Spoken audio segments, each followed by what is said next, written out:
Sonic Frontiers introduces a new take on the action-adventure and platforming genres by combining blistering speed with blazing combat. For the first time, Sonic has a skill tree full of exciting and powerful new abilities to learn.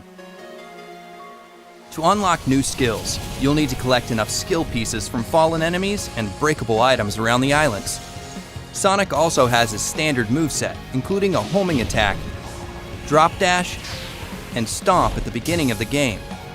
While these moves are effective against normal enemies, you'll need to level up and unlock new skills if you want to take on bigger and stronger foes awaiting you on the Starfall Islands. A normal enemy on Kronos Island is nothing compared to those on later islands. So make sure you're collecting the red seeds of power and blue seeds of defense to boost your stats and give yourself a fighting chance.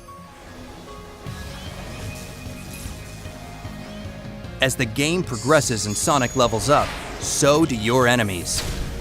Completing combos is a good way to get the upper hand during battle, especially when paired with a new skill called Phantom Rush. Sonic's combo meter will fill up after attacking enemies consecutively. Once the combo meter is maxed out, Phantom Rush is activated, and your attack power will be boosted until the meter reaches 0.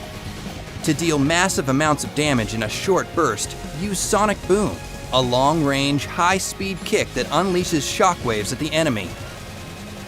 Another option to dish out major hurt on your enemies is Wild Rush, a flashy, zigzagging attack that sends you crashing into your targets with great force.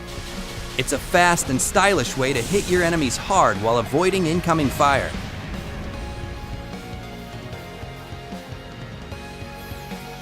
Certain enemies in Sonic Frontiers have a shield or barrier protecting them.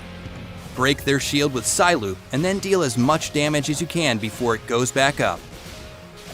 If your opponent happens to land a hit on you, just use the Psyloop ability on the ground to collect more rings and get back in the fight. During combat, you'll need to study your opponents and determine the best strategy to take them on. Encounters with Guardians will require more than just using your homing attack. Many of them prompt you to engage with their unique combat mechanics first before reaching their weak spot. Once you have an opening, you can dish out all the skills you've unlocked from the skill tree. Experimenting with new abilities and discovering each enemy's weakness will help you defeat them with ease. Use your enemy's moves against them by utilizing parry during combat. A visual cue lets you know when an enemy is about to attack. If you react quickly enough, you can parry it and follow it up with a counterattack of your own. Using all these skills and more gives you tons of options to become the most formidable force in the frontier. Master your approach to battle and teach your enemies not to mess with Sonic the Hedgehog.